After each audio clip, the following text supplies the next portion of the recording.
పల్లెటూరు, ఇదే నా తల్లిగారు. మా ఊరి పాడి పంట రాములోరి దీవెనంట.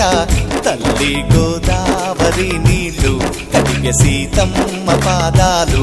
ఊరంతా హాయ్ హాయ్ హాయ్, మనసంతా హాయ్ హాయ్ హాయ్. ఇదే నా పల్లెటూరు, ఇదే నా తల్లిగారు. మా ఊరి పాడి పంట రాములోరి దీవెనంట.